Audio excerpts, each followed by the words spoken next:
barang juga harus milik penjual.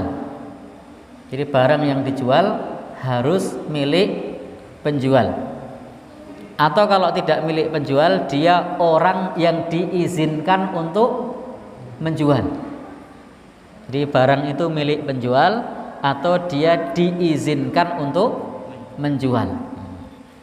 Jadi tidak boleh menjual barang yang bukan miliknya.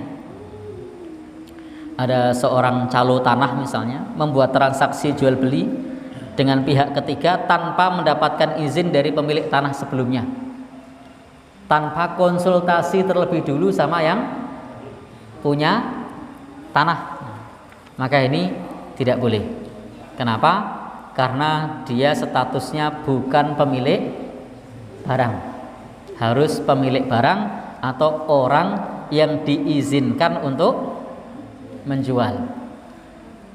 Sebagaimana disebutkan oleh Hakim Ibn Hizam, semoga Allah meridhoinya, dia berkata, "Ya Rasulullah, wahai Rasulullah." Jadi ada orang yang berkata kepada Rasulullah sallallahu alaihi wasallam, disebutkan oleh Hakim Ibn Hizam, semoga Allah meridhoinya, dia berkata, "Ya Rasulullah, wahai Rasulullah sallallahu alaihi wasallam, ya'tinir rajulu fayuridu minnil bai' laisa inti." Ada seseorang yang datang kepadaku untuk membeli suatu barang, yang barang tersebut itu tidak aku miliki. Maka kemudian fa'abta'uhu lahu minas suq.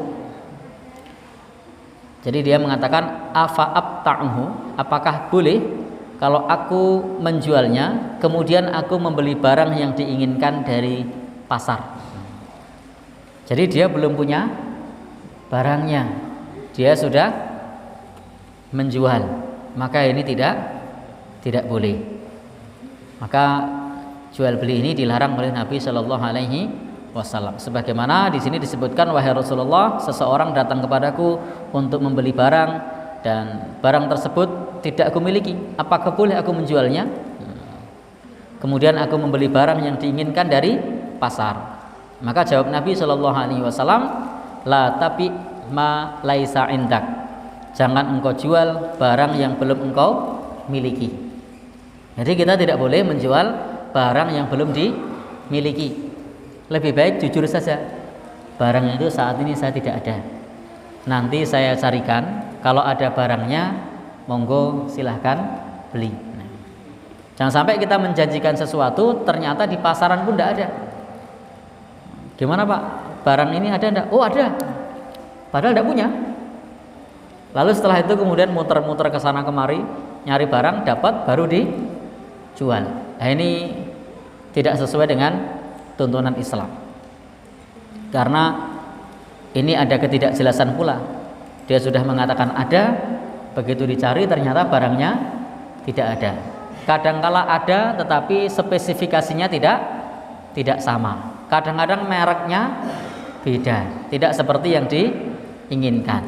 Nah, Bapak Ibu, saya secara pribadi juga pernah suatu saat di salah satu tempat di Jogja itu membeli tedeng sepeda motor itu, karena pada saat itu kecelakaan jadi pecah tedengnya.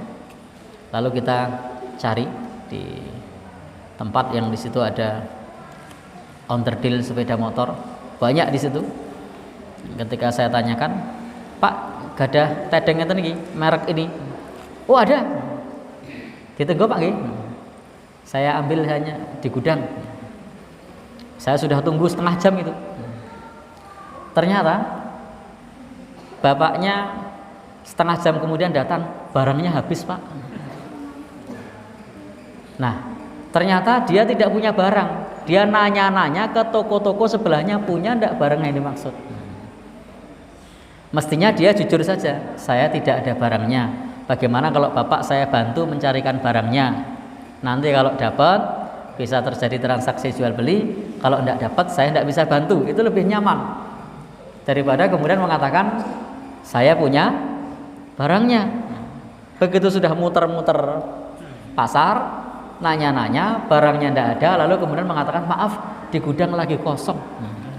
Padahal tidak di gudang, tapi nanya-nanya sama temennya, padahal dia tidak punya barangnya. Nah, maka Rasul menyebutkan la tabi ma laisa indak, jangan jual sesuatu yang bukan milikmu. Bilang saja, Bapak, saya tidak punya barangnya, tapi saya sanggup membantu untuk mencarikan. Nanti saya bantu, saya carikan. Nanti kalau ada barangnya, terjadi transaksi jual beli. Coba saya carikan ke tempat teman-teman saya misalnya. Kalau ada, kalau tidak ada, ya nanti monggo jenengan cari sendiri. Silahkan ditunggu 15 menit misalnya. Sehingga tidak menjanjikan jual beli. Sifatnya hanya membantu untuk mencarikan. Jadi bukan kemudian mengatakan saya punya barangnya, padahal barangnya tidak ada. Nah, Bapak Ibu, ikhwan dan akhwat yang berbahagia yang dirahmati Allah Subhanahu wa taala, ini sehingga terjadi ghurur. Termasuk dalam jual beli online itu juga sering seperti itu. Dia menjual tidak bermodalkan barang, tapi hanya punya modal katalog. Jadi dia jual, barangnya tidak punya. Yang dia punya cuma katalog. Meng foto nih. Iklannya meyakinkan, ready. Sudah tersedia foto nih. Ada gamis panjang, ada kaos anak, ada celana panjang, macam-macam. Didatangi ke rumahnya, ternyata satu pun koleksinya tidak ada. Jadi ketika ditanya mau pesan yang mana, ternyata cuma keluarin gambar. Seniki, napa seniki? Apa yang ini? Apa yang ini? Ini namanya akad pesanan ini. Ya, kalau jual beli mestinya dia punya barang. Itu beda kalau pesanan. Yang namanya pesanan tidak mengapa kalau tidak punya barangnya. Maka Bapak dan Saudara yang berbahagia yang dirahmati Allah Subhanahu wa taala, yang namanya jual beli ya barangnya harus ada. Itu beda ketika seseorang pesan untuk dibikinkan undangan pernikahan. Yang bikin undangan punya undangannya enggak? Belum. Dia harus bikin sesuai dengan pesanan. Itu enggak masalah, justru kalau sudah punya malah aneh. Ya. Ngerti sak durunge winarah. Jadi atau pesan apa akadnya istisna untuk dibuatkan apa meja kursi sekolah. Maka di sini bisa pesan meja sekian, ukuran sekian, kayunya ini dan seterusnya. Dia memang belum punya barangnya kalau pesan untuk dibuatkan, pesan untuk dibelikan dan seterusnya. Tapi kalau jual beli, maka barangnya harus sudah ada. Maka hati-hati kalau kita mau jual online, sementara kita tidak punya barangnya. Nah, ini bisa membuat pembeli kecewa, tidak sesuai dengan yang diiklankan. Di iklannya warnanya cukup cerah, teksturnya cukup bagus, kayaknya dikatakan dengan kualitas yang terbaik. Begitu barangnya datang, kok warnanya kusem, kayaknya kasar. Sesudah itu juga dipakai tidak nyaman, tidak sesuai dengan yang diiklankan. Kenapa? Karena dia nyari setelah ada orang beli. Maka tidak selayaknya seperti itu.